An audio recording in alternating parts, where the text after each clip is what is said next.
Hola, un gusto saludarte, mi nombre es Valeria González y hoy hablaremos sobre la narración.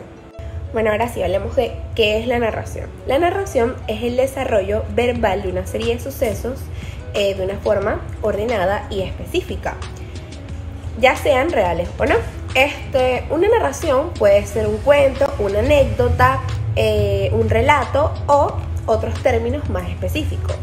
La narración es casi tan antigua como la humanidad. El comienzo de la narración comienza cuando las tribus se reunían alrededor de las fogatas y los más sabios relataban sus historias acerca de la creación, del origen, de cómo se creó el universo. Y ya que se planteaban todas estas preguntas, quiénes somos, a dónde vamos, de dónde venimos, entonces los viejos sabios alrededor de las fogatas relataban estos cuentos cargados de contenido mítico y religioso más que todo. Pero con la influencia, o sea, el desarrollo del ser humano, pues estas narraciones ya tenían un contenido épico maravilloso. Estas servían para relatar o para contar las historias sobre las guerras, historias heroicas o sobre guerras, así como eventos importantes. Y bueno, ahora hablaremos sobre los elementos de la narración. En toda narración pueden estar presentes estos elementos que voy a decir a continuación, o puede que esté uno y otro no. Por ejemplo, el primero es el narrador. El narrador es la voz de la persona que va a estar dictando la historia, ya sea una narración escrita, que la voz está inmersa en el escrito, o así como en este momento yo les estoy narrando esta información. Los personajes, están los personajes principales, los secundarios, el protagonista, el antagonista, que es acompaña al protagonista.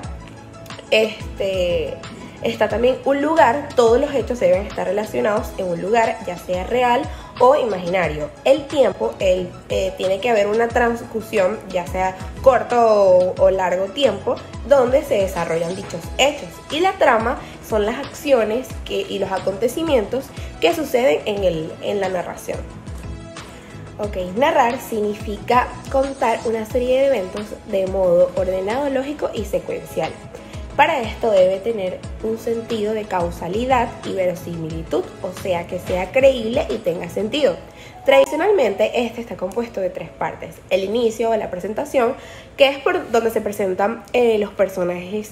Al comienzo se habla de quiénes son, qué les gusta, todo ese tipo de cosas. El medio o la complicación es donde, por ejemplo, en las películas, en el medio, cuando la cosa se complica o tienen trabas los personajes principales, entonces luego esto se resuelve y aquí llega el final o el desenlace, que es donde esto se soluciona o no se soluciona teniendo un final bueno o malo para los personajes.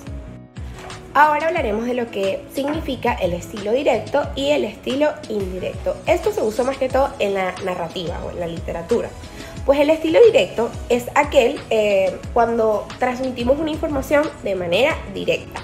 Y para ello utilizamos el signo gráfico de las comillas. Por ejemplo, mi madre dijo no llegues tarde. O sea, no llegues tarde va entre comillas. El alumno me preguntó lo siguiente: ¿a qué hora termina la clase? O sea, la información que estamos recibiendo de la otra persona va entre comillas. Y el estilo indirecto es aquel que nos permite reproducir el mensaje agregándole nuestras propias palabras. Por ejemplo, y esto va con la conjugación que el presidente dijo que mi abuela me dijo que le trajera empanadas, por ejemplo, usando la conjugación que. Y el directo utiliza el signo de las comillas para separar. Y por último hablaremos sobre el cuento, que este también es una narración o un relato. Este es fácil de entender y su objetivo puede ser informativo o lúdico. Bueno, los elementos o las características de un cuento es que estos tienen una estructura secuencial, o sea, de inicio a fin. Casi todos los cuentos, los fantásticos o los que son para niños, comienzan como que había una vez un rey que vivía en un castillo en Nunca Jamás, por ejemplo. Todos los cuentos llevan ese orden secuencial, o sea, no pueden ser leídos de fin al principio, sino que llevan un régimen para poder comprenderlos, por supuesto. Casi todas las acciones que tienen los cuentos son para por ejemplo, los personajes principales o los protagonistas deben superar objetivos o pruebas difíciles para así poder lograr el éxito y deben culminar con un fin, y estos casi siempre están basados, aunque sean reales, van más hacia lo fantástico, o sea, como que más animados. Y a diferencia de las novelas, no tienen como que tramas secuenciales, sino que son como más breves, más cortos. Y para terminar, pues las partes del cuento, al igual que las partes en la narración, tienen un comienzo, que es el inicio.